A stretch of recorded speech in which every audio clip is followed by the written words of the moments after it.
Dear students, welcome to biology online classes.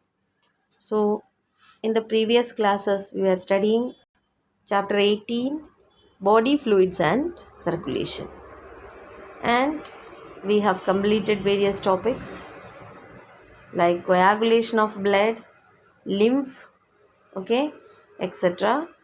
So, today we are going to study one another chapter, that is circulatory pathways. So, let's see what is open circulatory system. So you have already studied this in ninth class, isn't it? So what is open circulatory system? That is, if the blood is pumped by the heart, passes through large blood vessels into open spaces or body cavities, okay, then it is known as what? Open circulatory system. Means the blood is found in the cavities, okay, the coelomic cavity is filled with the blood, and in this only various organs are present. That kind of circulatory system is known as what? The open circulatory system. Now what is closed circulatory system? So this you can see where in open circulatory system arthropods, mollusks, etc., isn't it? So their blood is found in certain spaces or cavities, okay, called the sinuses. But in closed circulatory system, the blood is pumped by the heart is coming, okay, or it is circulated only through the blood vessels, okay, it is passed only through the blood vessels. So this pattern, okay, of circulatory system, that is closed circulatory system, is more advantageous as the flow of fluid can be regulated, isn't it? So heart is pumping the blood and the blood will be circulating in all the blood vessels. So in closed circulatory system you can see blood where? In the blood vessels, okay, not in the open spaces. Let's see about various types of heart, okay. That is, in vertebrates you can see that a muscular chambered heart will be there. Fishes heart speciality is what? That is two chambered, means only one atrium and one ventricle will be there, okay. Amphibians on the other hand, okay, they are having three chambered heart, isn't it? Two atria, upper chambers, two atria will be there, and a single ventricle. But even though what crocodile, okay, reptile, it's a reptile, it has fully four chambered heart, okay.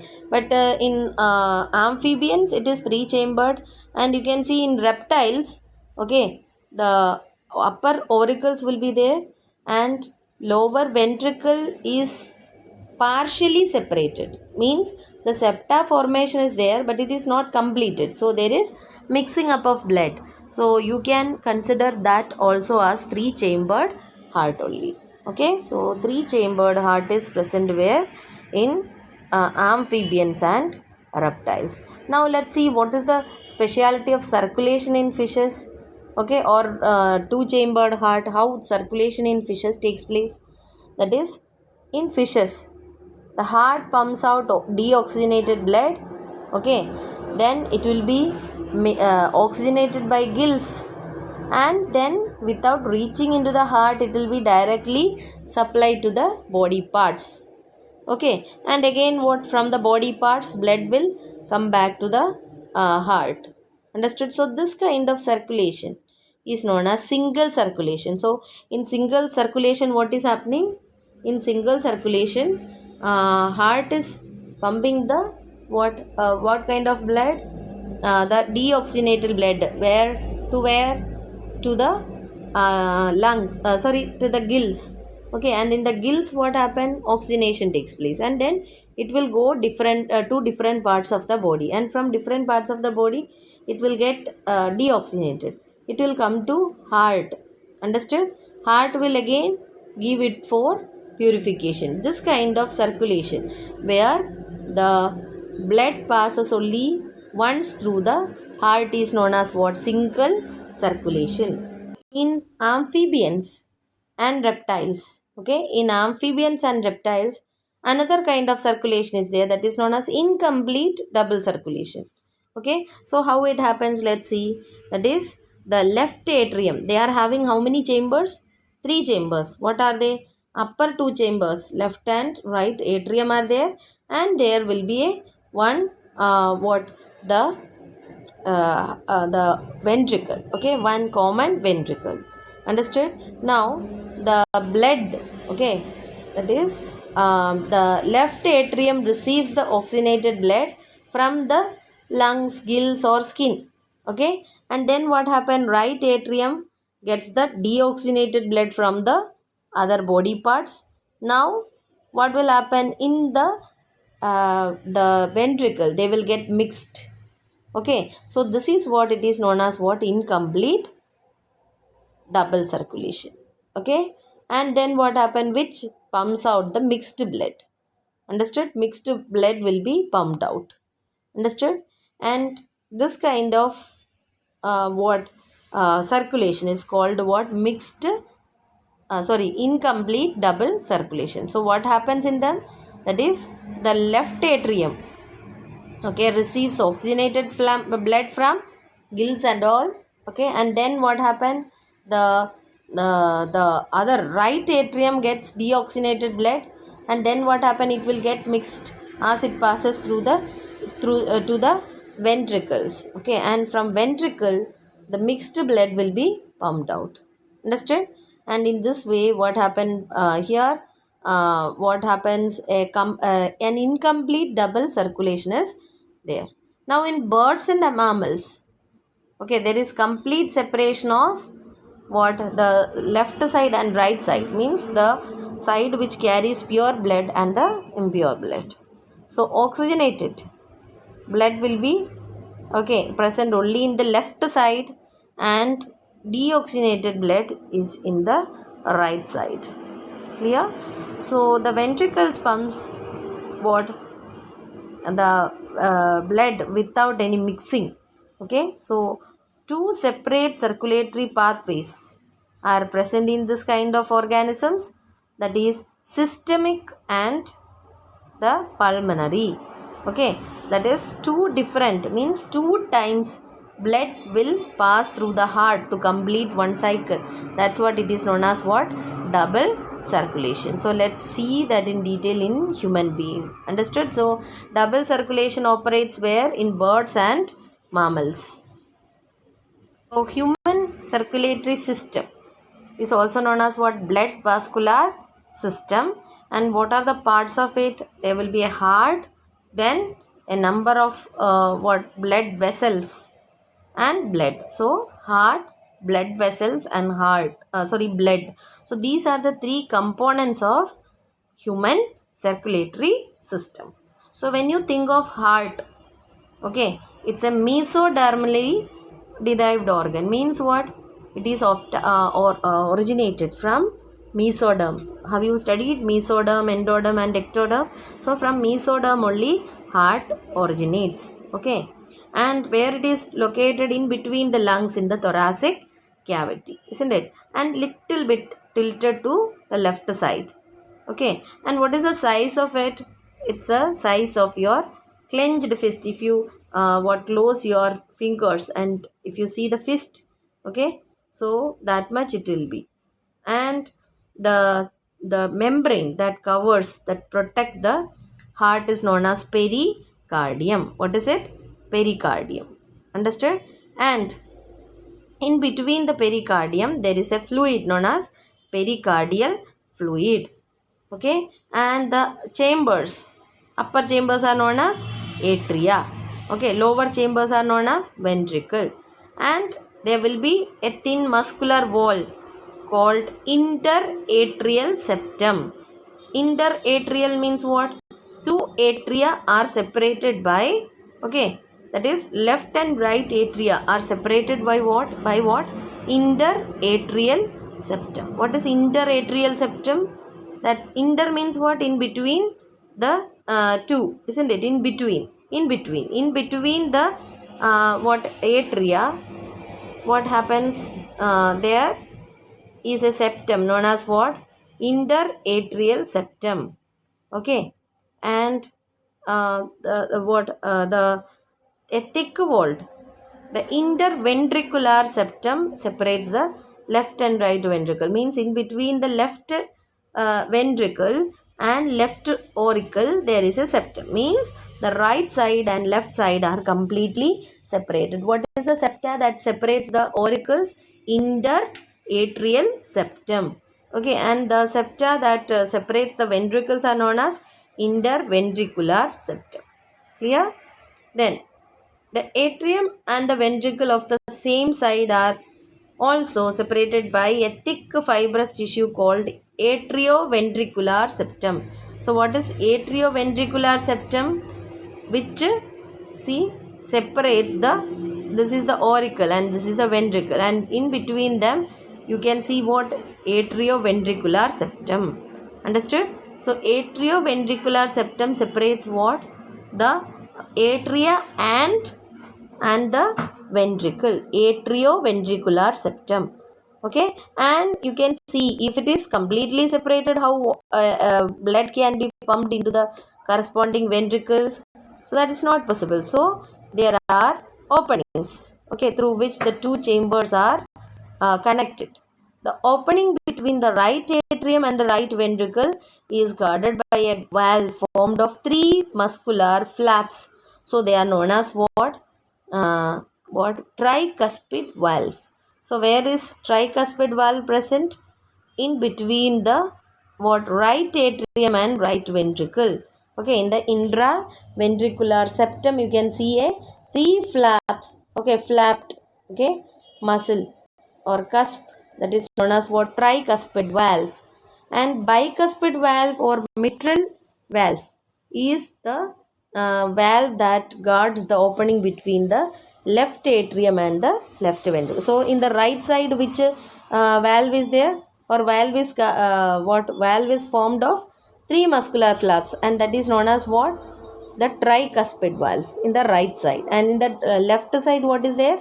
Bicuspid valve or mitral valve. Okay, then the opening of the right and the left ventricle into the pulmonary artery and aorta are provided with semilunar valves. So I talked about three types of valves. What are they? Tricuspid valve present in between right and atrium and right ventricle, and then bicuspid valve present in between the left atria and left ventricle. And I also told you between the arteries and the ventricles. Okay, pulmonary artery and aorta are the arteries, isn't it? So in between the arteries and the ventricles there are what? Semilunar valves. So what are the functions of the semilunar valves? They prevent the backward flow of blood. Understood? Because if aorta is contracting, blood will be pumped into ventricles, and ventricles, when it contracts, what? It should go to the arteries, not back to the atria. So this is the function of what? The valves. And the heart is made up of cardiac muscles, we have learned, isn't it? So they are the continuously working tissues, isn't it? Muscle tissues. So I told you this starts its the beating, isn't it, or its work. Okay, the cardiac muscles, they start its function just before the birth or long before the birth of a person, and it continues till the death. The walls of the ventricles are thicker than that of the atria. Why? Because they have to withstand high pressure from the blood which is pumped by the heart, isn't it? Then it has to pump the blood, so it has to withstand what? High pressure. Understood? So their walls are more thick. Then a specialized cardiac musculature known as nodal tissue is also distributed in the heart. Okay, so a patch of this tissue is found in the right upper corner of the right atrium. Where it is? In the right atrium, in the right upper corner. Okay, and this is known as what? SA node. What is it? SA node, sinoatrial node. Understood? And another, this nodal tissue found in the lower left corner of the right atrium, okay, close to the atrioventricular septum, is known as AV node, atrioventricular node. Understood? So these are the nodal tissues which are needed for the generation of pulse and all. Okay, then a bundle of nodal fibers, okay, that that is atrioventricular bundle or AV bundle, that starts from AVN, okay, and passes through the atrioventricular septa, and it will be emerging on the top of the interventricular septum, okay. And then what happened? Interventricular septum is where? In between the ventricles, isn't it? We have already studied. So then it divides into two, that is right and left bundles. So you can see this, okay, branches give rise to minute fibers through which only ventricular musculature of the respective sides, okay, and means that passes through the ventricular musculature, and now we call it as what? Purkinje fibers. What is it? Purkinje fibers, okay. So what is the function of this nodal musculature, nodal tissue, which is able to generate action potentials? So pulse, you can say. Now we will study this in detail in what the nerve control and coordination chapter, okay. That is in the nervous tissue, okay, in the nervous control and coordination. So in that topic we can study this. Understood? So electric potential or action potentials are generated by what? Nodal tissue present in the heart, okay. And the speciality is that they can generate the action potential without any external stimulus. That is, it can be auto excitable, means usually action potential is created when an external stimulus comes. So in detail we will study the generation of action potential and all later only. So just you understand that for the formation of this action potential, okay, nodal tissues helps, and this action potential is generated without any excitement from the outside, or external sources are not needed. It is what? Auto excitable, okay. And the number of action potential that are generated, okay, generated in a minute vary at different parts of the nodal system.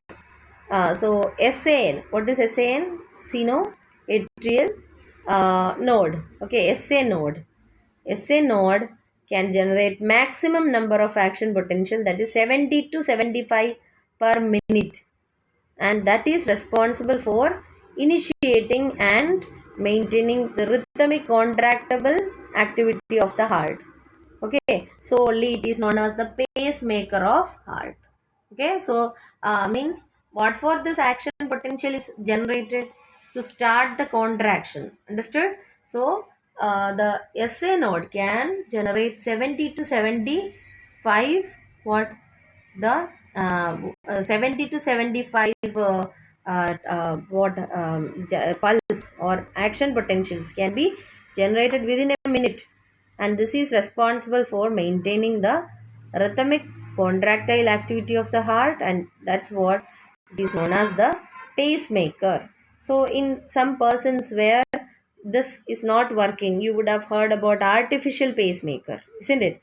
Can be used. So they will start the pulse for the contraction of heart, okay. So about heart, when you say, what all you will say?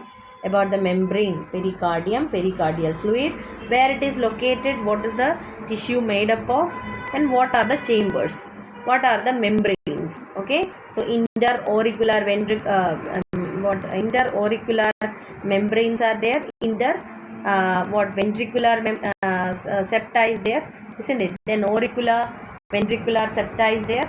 Understood? Left and right, and in between there are pores. These pores are guarded by valves, and you have to say about the two types of valves, okay.